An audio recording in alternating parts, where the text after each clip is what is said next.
Welcome to a story that's been unfolding for nearly 40 years, but has gone largely untold. And that's the way the central characters wanted it. They were smart and understood something very important, that they might more easily get what they wanted from state capitals than from Washington, D.C. So they started putting their money in places like Raleigh, North Carolina, Nashville, Tennessee, Phoenix, Arizona, and Madison, Wisconsin.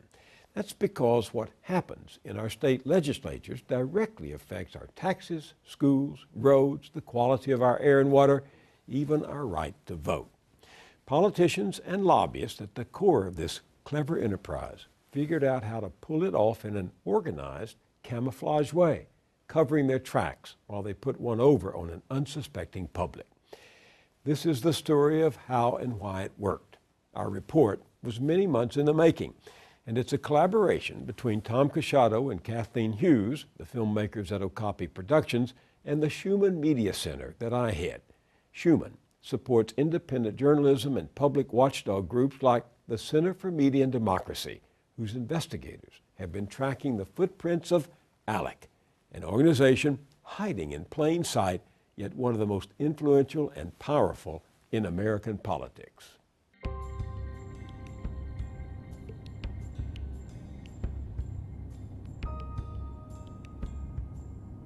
I've often told people that I talk to out on the campaign trail when they say, state what? When I say I'm running for the state legislature, I tell them that the decisions that are made here in the legislature are often more important for your everyday life than the decisions the president makes.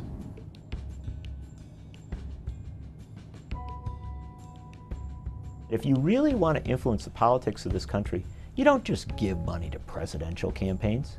You don't just give money to congressional campaign committees. Smart players put their money in the states. ALEC has forged a unique partnership between state legislators and leaders from the corporate and business community. This partnership offers businessmen the extraordinary opportunity to apply their talents to solve our nation's problems and build on our opportunities. I was stunned at the notion that politicians and corporate representatives, corporate lobbyists were actually voting behind closed doors on these changes to the law before they were introduced in state houses across the country. ALEC has been, I think, a wonderful organization. Not only does it bring like-minded legislators together, but the private sector engagement and partnership in ALEC is really what I think makes it the organization that it is. You might have heard the name ALEC in the news lately. The American Legislative Exchange Council, or ALEC for short. The American Legislative Exchange Council, or ALEC. ALEC is a nationwide consortium of elected state legislators working side by side with some of America's most powerful corporations. They have an agenda you should know about, a mission to remake America, changing the country by changing its laws, one state at a time.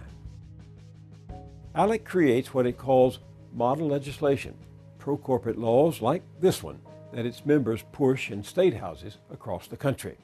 ALEC says close to 1,000 bills, based at least in part on its models, are introduced every year, and an average of 200 pass. This has been going on for decades, but somehow ALEC managed to remain the most influential corporate-funded political organization you'd never heard of. Until a gunshot sounded in the Florida night. Trayvon Martin unarmed, but for a bag of candy and an iced tea that he was carrying. You'll recall that the shooter in Trayvon Martin's death was protected at first by Florida's so-called Stand Your Ground law. That law was the work of the National Rifle Association. There's its lobbyist standing right beside Governor Jeb Bush when he signed it into law in 2005.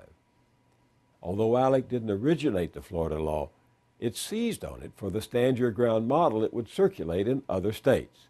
24 of them have passed a version of it. How did this law not only get in place in Florida, but around the country? And all the fingers kept pointing back to ALEC. When civil rights and grassroots groups learned about ALEC's connection to Stand Your Ground laws, they were outraged. ALEC doesn't do its work alone. They do it with some of the biggest corporate brands in America. Before long, corporations were pulling out of ALEC, including Coca-Cola, Kraft Foods, McDonald's, Mars, Procter & Gamble, Johnson & Johnson. Caught in the glare of the national spotlight, ALEC tried to change the subject. You know, I think the entire debate needs to be reframed, and really what ALEC is a bipartisan association of state legislators. We have, you know, legislators of all political stripes coming together to talk about the most critical issues facing the states and trying to come up with the best solutions to face some of the problems So we're your having. point is it's not a partisan organization. But ALEC is partisan, and then some. In the spring, I got a call from a person who said that all of the ALEC bills were available and was I interested in looking at them. And I said I was. Lisa Graves, a former Justice Department lawyer, runs the Center for Media and Democracy. That's a nonprofit investigative reporting group in Madison, Wisconsin. In 2011, by way of an ALEC insider, Graves got her hands on a virtual library of internal ALEC documents. She was amazed by its contents, a treasure trove of actual ALEC model bills. These are the bills that were provided by the whistleblower. That's just the index. There were more than 850 of them. 850 boilerplate laws that ALEC legislators could introduce as their own in any state in the union. Bills to change the law to make it harder for American citizens to vote, those were ALEC bills. Bills to dramatically change the rights of Americans who are killed or injured by corporations, those were ALEC bills. Bills to make it harder for unions to do their work were ALEC bills. Bills to basically block climate change agreements, those were ALEC bills. When I looked at them, I was really shocked. I didn't know how incredibly extensive and deep and far-reaching this effort to rework our laws was. She and her team began to plow through ALEC's documents, as well as public sources, to compile a list of the organizations and people who were or had been ALEC members.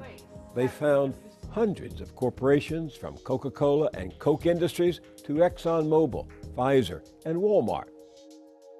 Dozens of right-wing think tanks and foundations. 24 corporate law firms and lobbying firms.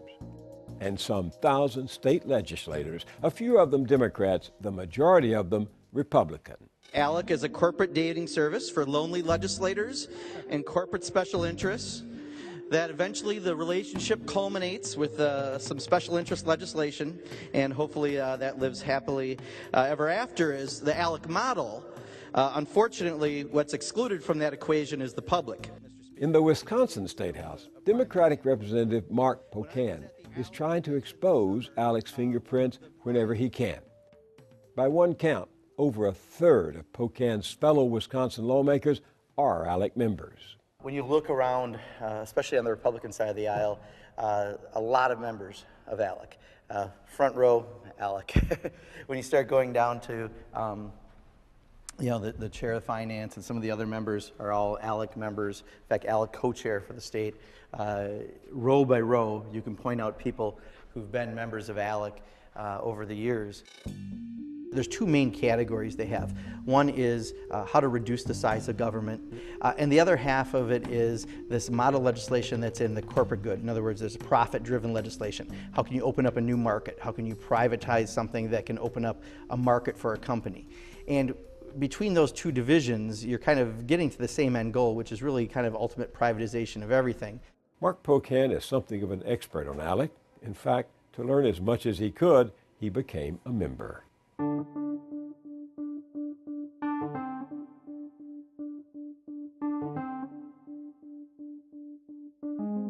What I'd realized is if you join ALEC for a mere $100 as a legislator, you have the full access like any corporate member. He also took himself to an ALEC conference for a first-hand look. Hi, I'm State Representative Mark Pocan, and welcome to my video blog. I'm outside of the Marriott on Canal Street in New Orleans at the ALEC convention, the American Legislative Exchange Council. That was where you watch the interaction of a room full of lobbyists. You know, free drinks, free cigars, wining, dining. Many people just came from a dinner that was sponsored by some special interest, coming to a party that's sponsored by a special interest, so they can continue to talk about special interest. This is from the New Orleans Convention. This includes a number of seminars that they held for legislators, including one called Warming Up to Climate Change, the many benefits of increased atmospheric CO2. That 2011 ALEC conference, lo and behold, was sponsored by BP, ExxonMobil, Chevron, and Shell, among others. Another of its events featured guns. This is the NRA-sponsored shooting event for legislators and for lobbyists, free. There was even one offering free cigars. Sponsored by Reynolds American, which is one of the biggest tobacco companies in the world, and the Cigar Association of America. It sounds like lobbying. It looks like lobbying. It smells like lobbying. But ALEC says it's not lobbying. In fact, ALEC operates not as a lobby group, but as a nonprofit, a charity. In its filing with the IRS, ALEC says its mission is education, which means it pays no taxes and its corporate members get a tax write-off. Its legislators get a lot too. In Wisconsin, I can't take anything of value from a lobbyist. I can't take a cup of coffee from a lobbyist. At ALEC, it's just the opposite. You know, you get there and you're being wined and dined by corporate interests. I can go down there and be wined and dined for days in order to hear about their special legislation. I mean, the head of Shell Oil flew in on his private jet to come to this conference. The head of one of the largest utility companies in the country was there on a panel, a utility company in 13 states, and here he is presenting to legislators. I mean, they clearly brought in some of the biggest corporate names in special interestdom and had them meeting with legislators because a lot of business transpires at these events. The most important business happens in what ALEC calls task forces. There are currently 8 of them, with a corporate take on every important issue in American life, from health and safety to the environment to taxation. In ALEC task forces, elected state officials and corporate representatives close the doors to press and public, and together approve the bills that will be sent out to America. But Americans have no idea they come from ALEC unless someone like a Mark Pocan exposes it. When I went down to New Orleans to the ALEC convention last August, I remember going to a workshop and hearing a little bit about a bill they did in Florida and some other states. And there was a proposal to provide special needs scholarships. And lo and behold, all of a sudden I come back to Wisconsin, and what gets introduced? Get ready, I know you're going to have a shock look on your face. A bill to do just that. 26 ALEC members in the Wisconsin legislature sponsored that special needs bill, but the real sponsor was ALEC. Pocan knew because the bill bore a striking resemblance to ALEC's model. Have a look.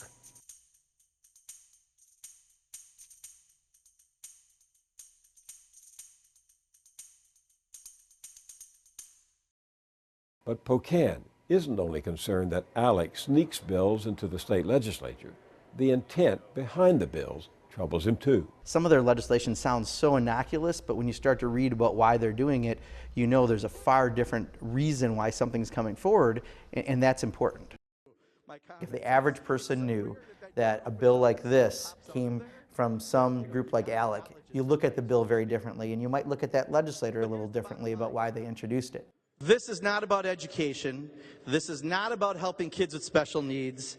This is about privatization. This is about corporate profits. And this is about dismantling public education. The bill passed in the Wisconsin House, but failed to make it through the Senate. However, in its education report card, ALEC boasts that similar bills have passed in Oklahoma, Louisiana, North Carolina, and Ohio. ALEC's education agenda includes online schooling as well. Take a careful look, and you'll find the profit motive there too. What you see is corporations that have a direct benefit, whose bottom line directly benefits from these bills, voting on these bills in the ALEC task force. And so corporations like Connections Academy, corporations like K-12, they have a direct financial interest in advancing this agenda. Those corporations, Connections Academy and K-12, which specialize in online education, can profit handsomely from laws that direct taxpayer money toward businesses like theirs. In 2011, Both sat on ALEC's Education Task Force.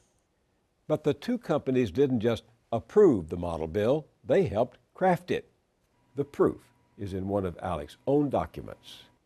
And there's more to the story. Thank you, Mr. Speaker. House Bill 1030 has to do with the establishment of virtual public schools. Last year, an online schooling bill based on the ALEC model turned up in another state where ALEC has a powerful influence, Tennessee. It was introduced in both the state Senate and House by ALEC members. The bill passed, making private corporations eligible for public money for online education. Then, within weeks, the K-12 corporation got what amounted to a no-bid contract to provide online education to any Tennessee student from kindergarten through the 8th grade. So, let's review. The ALEC member corporations helped craft the bill. ALEC legislators introduce it and vote on it, and now there's a state law on the books that enables one of those corporations to get state money. Game, set, match. But remember, this story isn't about one company in the education industry and one law in Tennessee. It's about hundreds of corporations in most every industry, influencing lawmakers in state after state using ALEC as a front. Here's another example. The American Bail Coalition, which represents the bail bond industry, pulls no punches about writing ALEC's model bills itself. In a newsletter a few years back, the coalition boasted that it had written 12 ALEC model bills fortifying the commercial bail industry. Here's Jerry Watson, senior legal counsel for the coalition, speaking at an ALEC meeting in 2007. He has a law to offer. There is a model bill for you to review if you might be interested in introducing such a measure. He'll even help legislators amend it. Now, if you don't like the precise language of these suggested documents, can they be tweaked by your legislative counsel? Well, absolutely. And will we work with them on that and work with you and your staff on that? Absolutely. All the lawmakers have to do is ring him up. There is a phone number there for our executive offices in Washington, D.C. We're prepared to help you and your staff and support this legislation in any way that we can.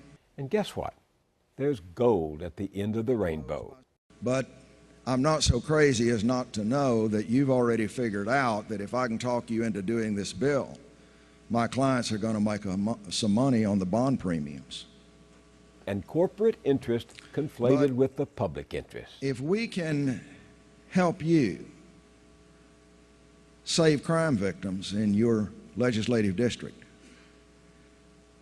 and generate positive revenue for your state and help solve your prison overcrowding problem, you don't mind me making a dollar. ALEC members are seldom as upfront as the American Bail Coalition. In fact, ordinarily ALEC's hand is very hard to see at all. But if you know where to look, you'll often find ALEC hiding in plain sight. ALEC has, in addition to its regular vacation resort trips, it also has special, what it calls boot camps on particular substantive issues. In March 2011, ALEC held one of those boot camps for legislators at the North Carolina Capitol in Raleigh. The subject was so-called tort reform, how to keep the average Joe from successfully suing a corporation for damages. The day after the boot camp, 2 state representatives presented the draft version of a House bill chock full of ALEC priorities. It would, among other things, limit corporate product liability in North Carolina.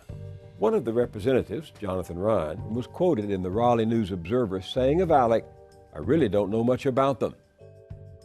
That's odd, because Ryan had been listed as a featured speaker at the ALEC Tort Reform Boot Camp.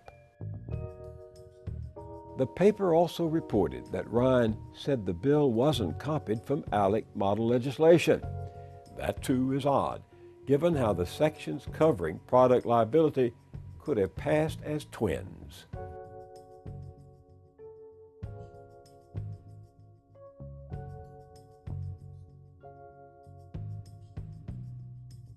The bill was controversial. It passed, but only after the product liability sections were taken out of it.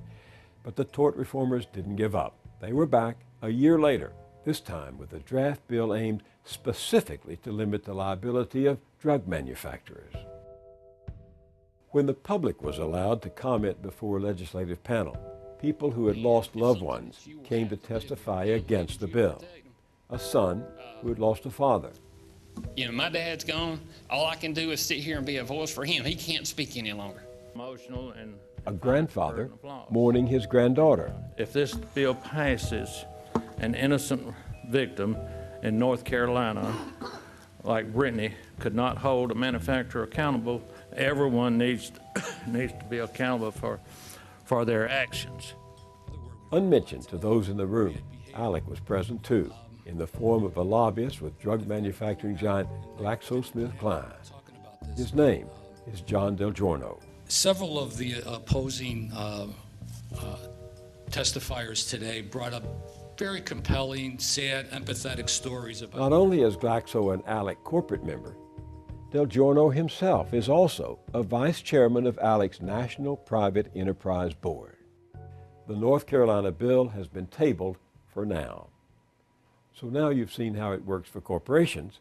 How about for the politicians? Last night was, as the president finally acknowledged today, a shellacking. Republicans gained control of the House, picking up 60 seats so far. When all of the returns were counted on election night 2010, ALEC was a big winner. 8 of the Republican governors elected or re-elected that night had ties to the group. Guess what? I'm going to be governor of Ohio! There's going to be a lot of news and a lot of observers that say that we made history.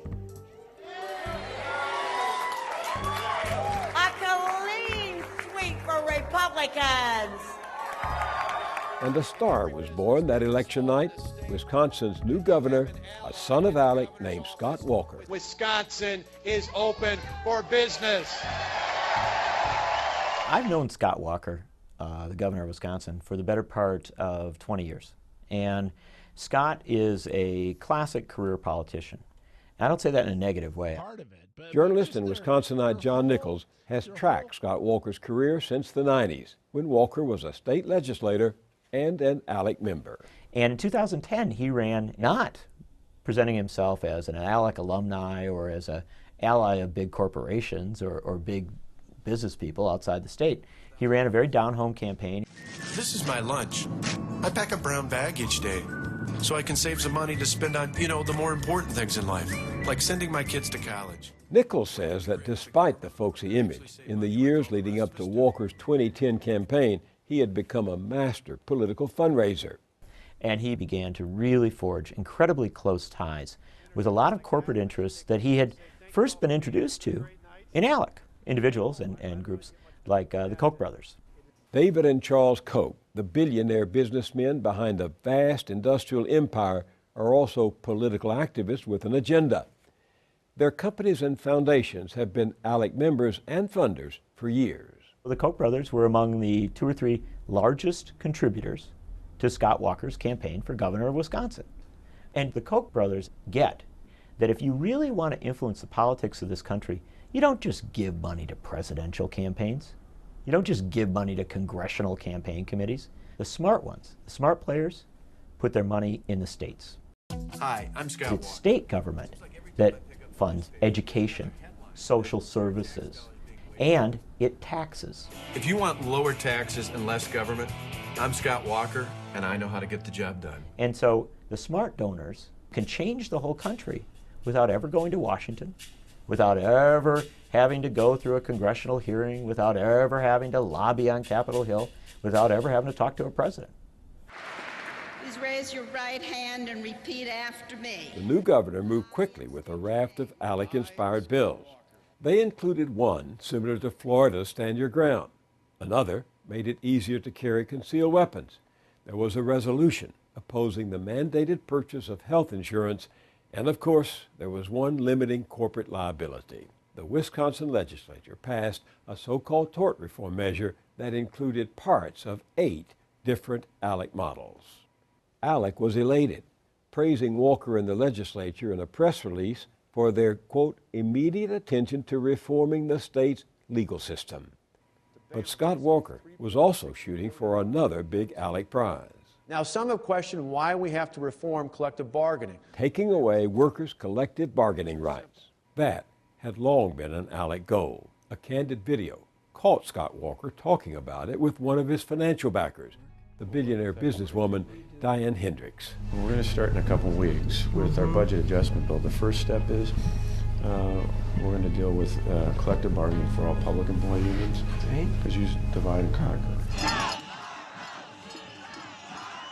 Despite an extraordinary public outcry, This is not just a rule. and after a brief but intense political struggle, Walker's anti-collective bargaining measures became state law. It was ALEC's ideas, ALEC's values that permeated the bill and undid almost 50 years, more than 50 years, of collective bargaining law in Wisconsin. But again, remember, this isn't just about one state. It's about every state. Take Arizona. It's practically an ALEC subsidiary.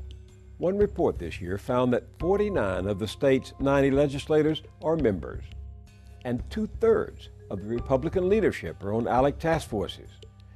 And of course, the governor, Jan Brewer, was an ALEC member too. So, not surprising, Arizona is among the states passing ALEC-inspired laws to privatize education at taxpayer expense. And no surprise again, Arizona is also getting ALEC-like laws to limit corporate liability. Police will also be able to ask anyone to prove their legal status. And Arizona, you'll recall, made news in 2010 with a law allowing police to stop someone for looking Hispanic and detaining them if they weren't carrying proper papers. Laws that create more arrests can create more revenue for for-profit prison companies. So it probably won't shock you to learn that Arizona's immigration law also inspired an ALEC model, a version of which was passed in 5 other states. All of us here are very familiar with ALEC and the influence that ALEC has with many of the members here. ALEC's nomination of Arizona proved too much for State Representative Steve Farley. I just want to emphasize, it's fine for corporations to be involved in the process. Corporations have the right to present their arguments, but they don't have the right to do it secretly. They don't have the right to lobby people and not register as lobbyists.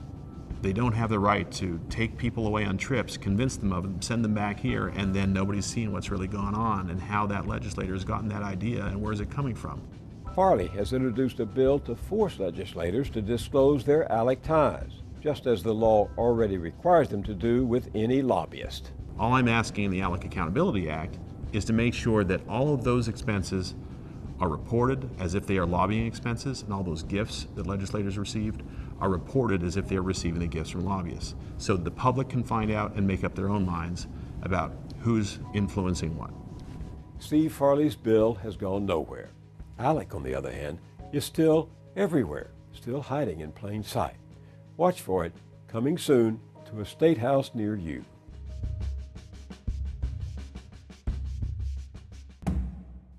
In reporting this story, we wanted to talk to ALEC and some of its legislative members, as well as to some of its former corporate members. Our requests were either turned down or went unanswered. At one point, we were told that the chairman of ALEC had agreed to an interview. We pursued it, but never received a response. Meanwhile, ALEC continues to make news. You've heard about all those bills passed in state after state by Republican legislatures to prevent people from voting unless they can produce a government-issued photo ID. Many of those voter ID laws are based in part on, you guessed it, an ALEC model bill.